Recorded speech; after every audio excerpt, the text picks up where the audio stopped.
Ang kwentong ito ay hango sa totoong buhay. Karanasan ito ni Romeo. Taong 1980, Agay-Agayan, Camarines Sur.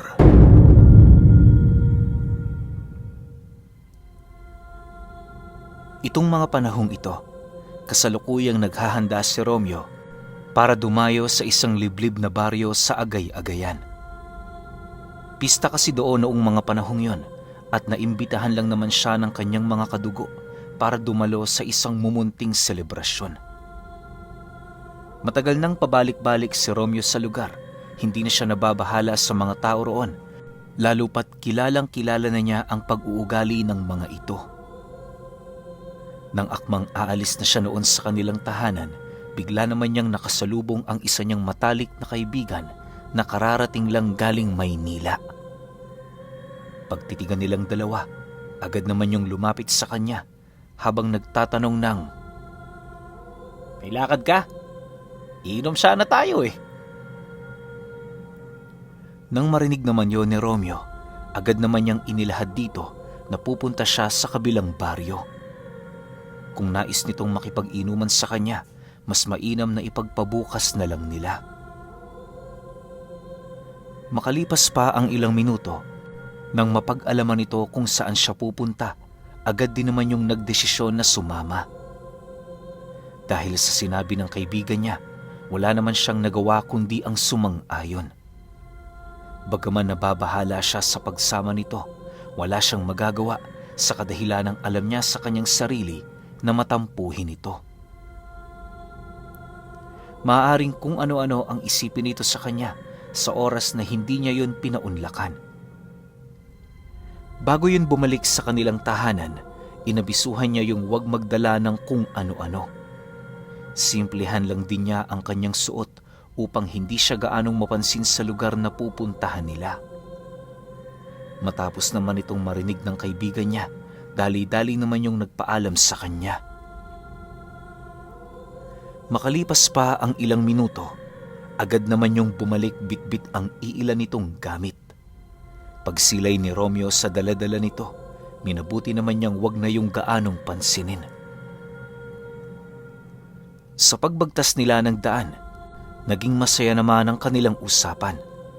Lahat ng karanasan nila noong bata pa sila ay binalik-balikan ng kanyang kaibigan habang patuloy na ikinumpara dito ang kasalukuyan nilang buhay. Inilahad din ito sa kanya na sobrang palad niya, lalo pat isa si Romeo sa mga naging matalik niyang kaibigan. Sa pagpapatuloy ng kanilang pag-uusap, doon ito na itanong kung bakit hindi niya alam ang baryong pupuntahan nila. Nang marinig naman ni Romeo ang sinabi nito, agad naman siyang napahinto sa kanyang paglalakad habang sumasagot dito ng, "Hindi natin yun napuntahan noong mga bata pa tayo. Kasi nga, di ba, ayaw tayong papuntahin doon ng mga magulang natin. Alam mo, kahit ako, ilang taong ko pa lang din namang alaman tungkol sa lugar na yun eh. Huwag kang makipag-usap doon kahit kanino ha. Hanggat maaari, manatili ka lang sa tabi ko. Ayaw na sana kitang pasamahin kanina eh, pero hindi naman kita matiis." Nang marinig yon ng kaibigan niya, tumawa lang naman ito habang nagpapatuloy sa paglalakad. Makalipas lamang ang ilang oras nilang paglalakbay, nadapo na nga sila sa isang daan kung saan maraming puno ng nyog ang nakatirik. Paglagpas nila sa lugar na yon, bumungad sa kanila ang bukana ng isang maliit na baryo na punong-puno ng mga tao. Di pa man sila nakakapasok doon, agad naman silang sinalubong ng kanyang mga kadugo. Imbis na dumaan sila sa pinakasentro ng bayan, gulat na gulat naman silang dalawa nang idaan sila nito sa masukal na daan. Dahil sa ginawa nito, ilang beses naman nila yung tinanong pero nanatili itong tahimik. Nang marating na nila ang bahay ng kadugo niya, doon tumambad sa kanya ang kanyang tiyuhin na masayang naghihintay sa kanya. "Oh, Romeo! Ba't ngayon ka lang? Kanina ka pa namin hinihintay dito eh." Bungad na wika nito. Pagsilay naman ito sa kanyang kaibigan, agad namang napakunot ang noo nito, indikasyon na hindi yun natutuwa sa taong kanyang sinama. Upang maiwasang magtalo sa harapan ng kaibigan niya, agad naman niyang ipinaliwanag kung bakit niya yun kasama. Matapos namang marinig ng kanyang tiyuhin ang rason niya, wala na itong nagawa kundi patuloyin sila. Basta Romeo ha, alam mo ang kalakaran sa lugar na ito. Hindi kita dito pinapunta para sumabay sa pagsasaya. Paalala ng tiyuhin niya. Dahil sa wala namang kaide-ideya ang kaibigan niya sa mga nangyayari, kaya na may minabuti nitong manatiling tahimik. Makalipas pa ang ilang minuto, inabisuhan na sila nitong tumungo sa kusina para kumain. Dahil sa wala pa namang asawa noon ang kanyang tiyuhin, kung kaya't hindi na sila gaanong nahiya pa sa pamamahay nito. Habang nagsasalo-salo sila sa isang mumunting hapagkainan, doon nila napag-usapan ang kasalukuyang nangyayari sa kanilang baryo. Ayon sa tiyuhin niya, hindi lang kapistahan ang nagaganap roon, bagkus ay ang pagdiriwang na rin ng 100 taong lahi ng mga aswang na naninirahan sa lugar na yon. Kaya niya pinapunta roon si Romeo sa kadahilan ng hangad ng tiyuhin niya na maputol ang paghahari ng mga ito. Malaki na kasing pinsala ang naidudulot nito sa kanilang lugar, lalong-lalo na sa mga karatig baryo. Mariinding inilahad ng kanyang tiyuhin na ang mga ordinaryong taong naninirahan doon ay pili na lamang. Karamihan dito, kung hindi nagtatangan ng malalalim na lihim na karunungan, paniguradong nire-respeto ng angka ng mga aswang. Sa pagpapatuloy ng kanilang pag-uusap, doon niya napag-alaman ang pinaggagawa nito sa kanya. Matapos naman niyang maunawaan ang sinasabi nito, hindi naman nagdalawang isip na sumang-ayon itong si Romeo. Nang magkasundo na silang magtiyuhin, tumawa lang naman yun sa harapan niya habang nagwiwika sa kanya ng, Tamang-tama yan, pamangkin. Matapos mong magawa ang pinapagawa ko sa'yo, sumama ka na sa kaibigan mo patungong Maynila. Doon ka na muna tumira pansamantala habang inaayos ko ang lugar natin. Papadalhan na lang kita ng liham sa oras na masiguro ko nang ubos na ang mga demonyong ito sa lugar ko. Nang marinig naman ito ni Romeo, tumangulang naman siya habang sumasagot dito ng, Ituro mo lang sa akin kung kaninong anak ang aking papatayin. Gagawin ko to ng mabilisan, basta ba'y nakahanda na ang daan na aming tatakasan. Matapos naman yung marinig ng tiyuhin niya, tumangulang naman ito habang iniaabot sa kanya ang isang puting tela. Pagkuha doon ni Romeo, bumungad sa kanyang mga mata ang isang maliit na butil ng bigas. Ayon sa kanyang tiyuhin, pagkaalis niya sa lugar na yon, kinakailangan niya itong ibaon sa kanyang katawan. Huwag na din niyang alalahanin kung wala siyang pera na gagamitin patungong Maynila sa kadahilan ng bibigyan siya ng butil na yon ng lahat ng kanyang pangangailangan. Dagdag pa ng tiyuhin niya, iwasan niya ring alalahanin ang pamilya niyang maiiwan sa agay-agayan dahil sa gagawin nito ang lahat para yon ay maprotektahan. Ipinangako din ito sa kanya na ang kanyang pansamantalang pag-alis aabutin lamang ng ilang buwan. Alinsunod kasi sa plano ng tiyuhin ni Romeo, matapos niyang mapatay ang sanggol ng pinuno ng mga aswang, yun na ang maghuhudyat ng pag-uumpisa ng plano ng mga albularyong kasamahan nila. Bago umalis si Romeo sa lugar, sisiklab ang patayan doon nang hindi namamalaya ng karamihan. Yun din ang naging rason nito kung bakit minabuti nitong siya lang ang papuntahin sa baryo. Subalit, dahil sa naroon na din naman ang kaibigan niya, kaya na may wala silang pagpipilian kundi yon ay ipagpatuloy. Makalipas lamang ang ilang minutong pag-uusap, doon na nga nila tinalakay ang tungkol sa plano. Unang inalam noon ni Romeo ang mga oras ng pagpapakita ng mga ito kung saan wala yung gaanong bantay na nakapaligid. Inalam niya din kung ilang taong gulang na ang bata na kanyang papatayin nang sa gayoy hindi siya magkamali.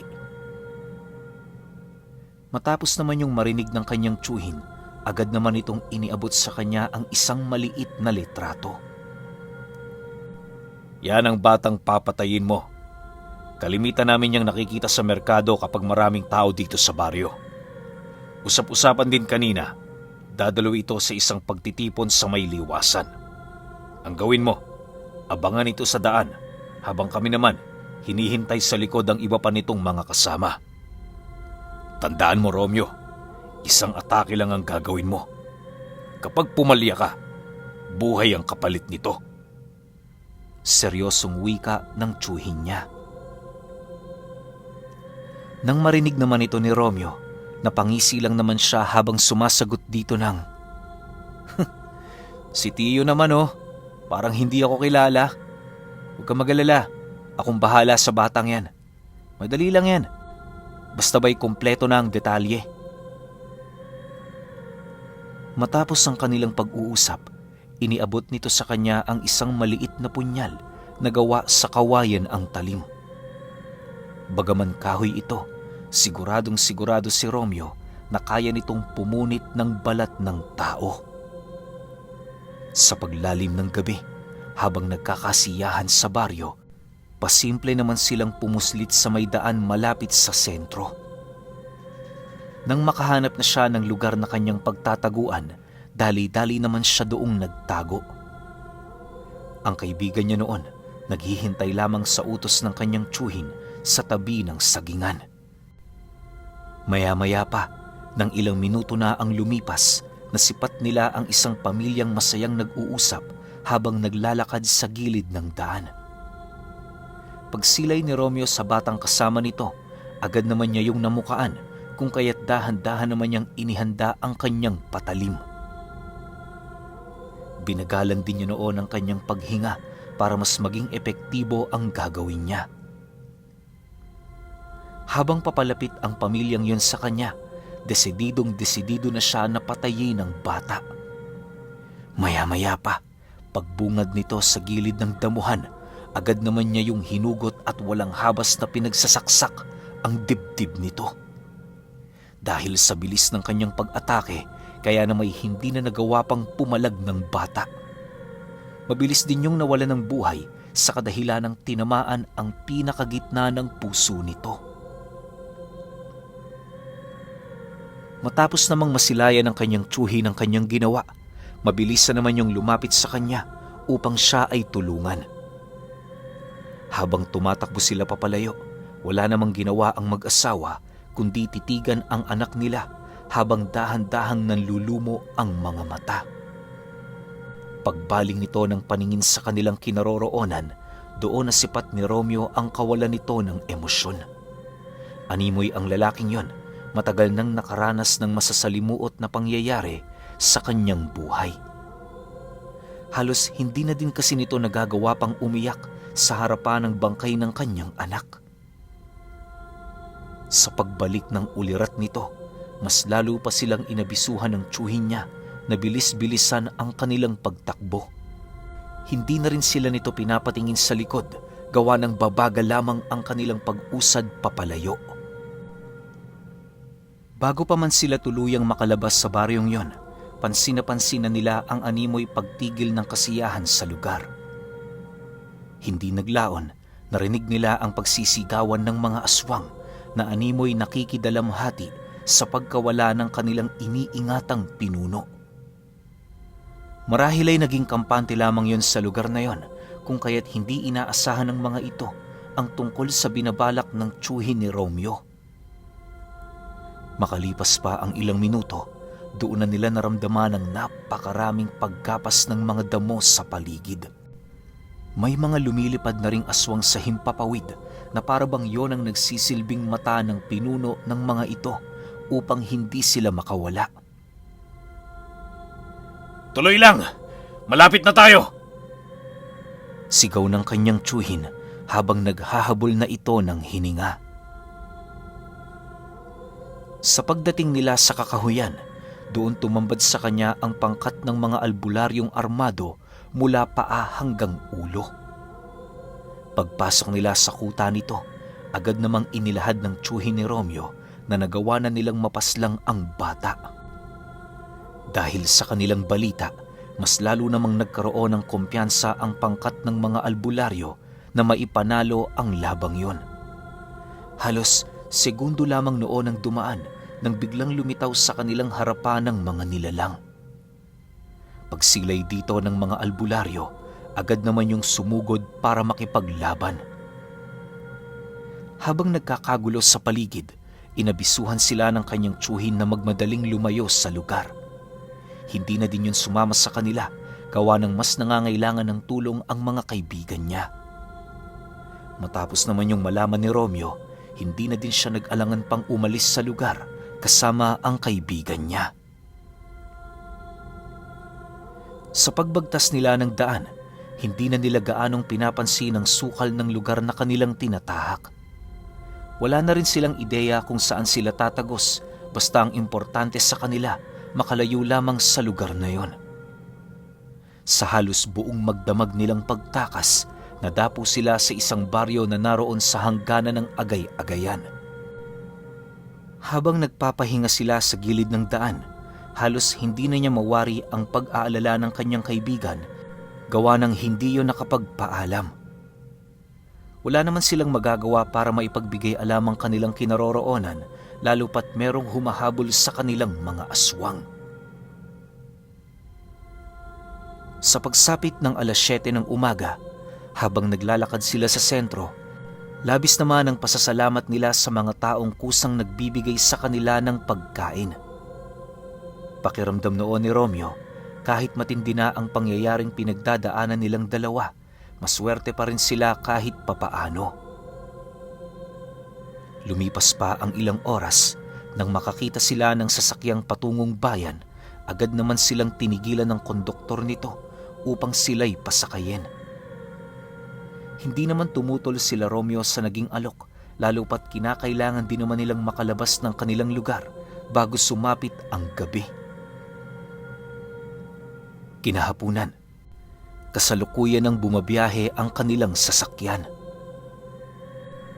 Kahit wala silang pera, nakapagtatakang may mga taong nagmagandang loob na mag-ambagan sa mga pamasahe nila. Binigyan din sila ng iilan sa mga ito ng pagkain at karagdagang pera para may panggastos silang dalawa. Sa loob ng humigit 1 araw nilang paglalakbay, nagawa na nga nilang marating ang Kamay-Nilaan. Sa pagbaba nila ng sasakyan, dali-dali naman silang tumungo sa bahay ng kanyang kaibigan. Pagdating nila sa tahanan nito, minabuti muna nilang magpahinga ng halos buong umaga. Pasensya ka na pala sa pwesto natin, Romeo, ha? Alam mo naman, hindi kami mayaman eh. Pero sapat na rin para sa akin ang lugar na ito. Kahit papaano, maswerte pa rin dahil merong natutuluyan. Bungad na wika ng kanyang kaibigan. Ayos lang yon. Huwag kang mag-alala. Sa ngayon, kailangan muna nating makahanap ng paraan para makapagpadala ng mensahe. Pasensya ka na, pati ikaw nadamay sa gulong ito. Sagot naman niya rito. Lumipas lamang ang 3 araw. Awa naman ng Diyos, nagawang malaman ng pamilya ng kanyang kaibigan ang kanilang kalagayan.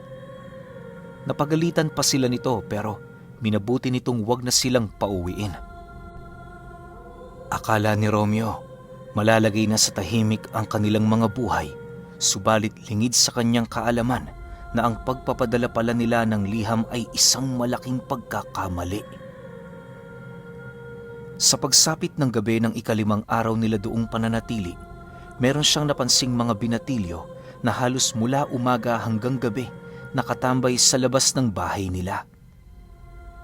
Inaasahan naman niyang wala yung hinihintay, sa kadahilan ng maliban sa tulala ang mga ito, hindi rin yun umiimik.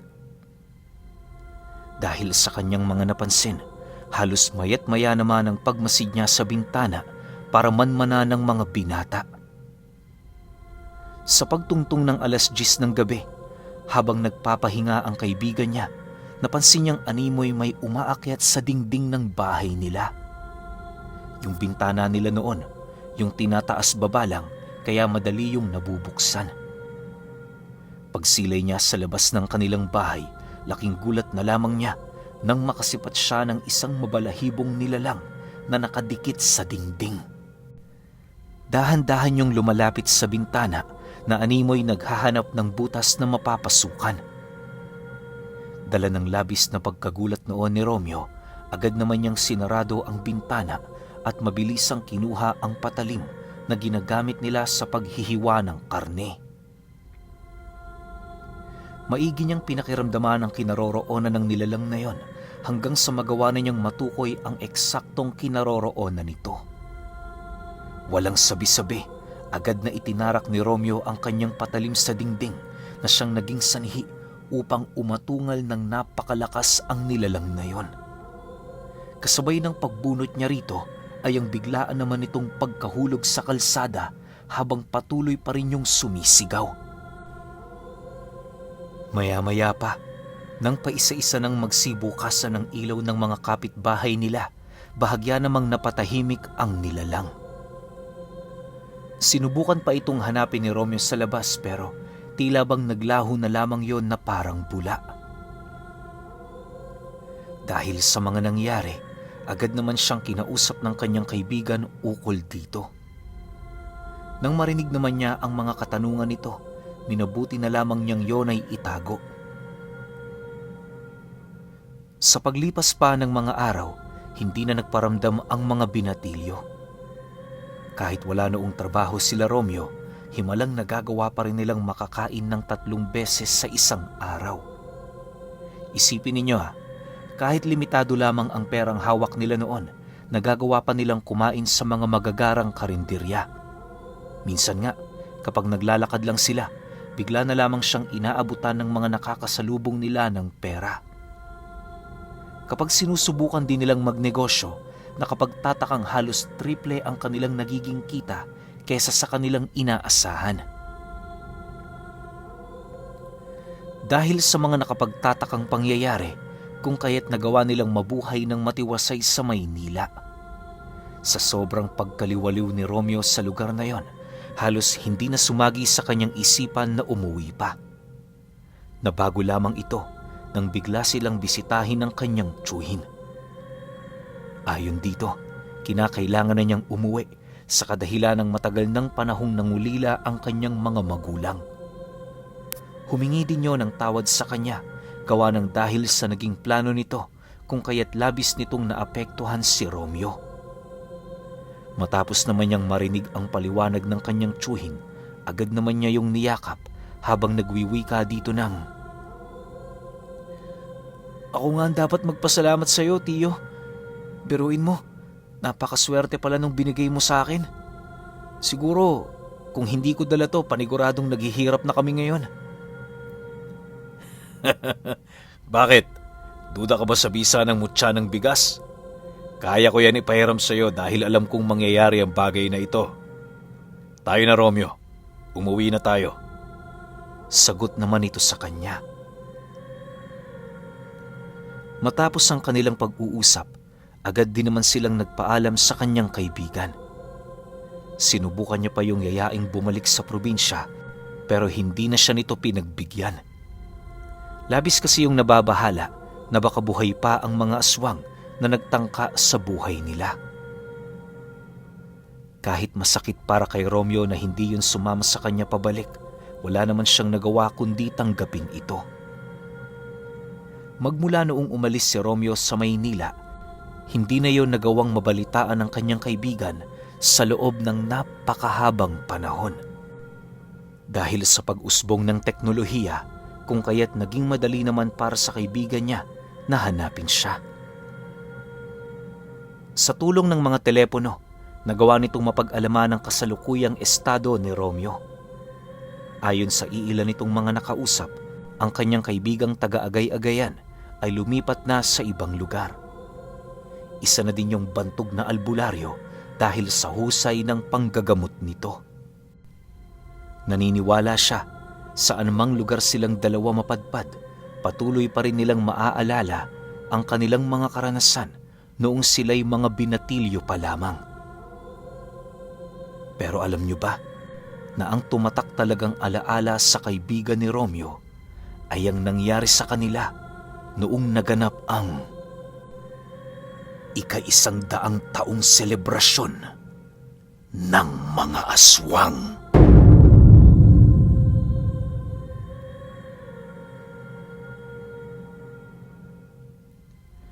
Okay, opinyon ko sa kwento. Grabe yung pinagdaanan nila Romeo, no? Sobrang tindi nun. Tsaka ito si Romeo ginawang parang assassin di ba? Nang tsuhin niya. Siya lang yung inatasan para patayin yung batang aswang na magmamana o magpapatuloy ng lahi ng aswang na kinalaban nila. Kasi isipin ninyo, 100 taon nang namamayagpag yung mga aswang doon. Kung gaano katindi yung pinaggagawa nito sa baryo o mga karatig baryo, hindi natin alam kung gaano kalala. Pero ang tanong ko lang ngayon, siguro tong angka na to, hindi to sobrang laki, no? Kasi kung sobrang laki to, malamang sa malamang, bakit tong buong isla na to, simut-sarap na nila yung mga tao. Pero hindi Kasi sabi pa nga, meron silang hindi ginagalaw, lalo na yung mga ginagalang nilang antingero, yung may mga malalalim na karunungan, 'di ba? Siguro itong tsuhin ni Romeo, ayaw na nung ganong kalakaran, gusto niya nang putulin. Kaya sinakto niya na nung magse-celebrate tong mga aswang na siguro pang 100 years na nila na pagpepiesta yun pinutol na niya doon nga sa pagpatay ng bata. Tapos yung nung namatay yung bata, parang naging desperado tong mga aswang. Hindi alam ng mga aswang na lahat ng antingero o albularyo nakapaghanda na doon. Kaya ending, ayun, siguro napalayas nila to. Pero yung tungkol naman sa mutya ng bigas, pinapatunayan ko yan ng 100% totoo. Hindi na ako magsasalita. Hindi na rin ako magsasabi ng mga patunay na natatanggap ko sa page. Tsaka ang best sample na lang dyan ako. Tingnan nyo yung lifestyle ko. Kung sakali man nakasubaybay kayo sa Facebook ko or sa kung ano mga ginagawa ko sa buhay, tingnan nyo kung gaano kagaan, kung gaano kadali, at kung karami yung blessings. Di naman sa pagmamayabang, pero nagtatangan tayo ng mutya ng bigas. Pero nasa sa inyo pa rin yan kung maniniwala kayo o hindi. Wala namang pilitan sa channel na to. Pero kung may opinyon kayo sa kwentong ito, comment nyo lang sa baba. Yun lang. Hanggang sa susunod na kwento. Salamat.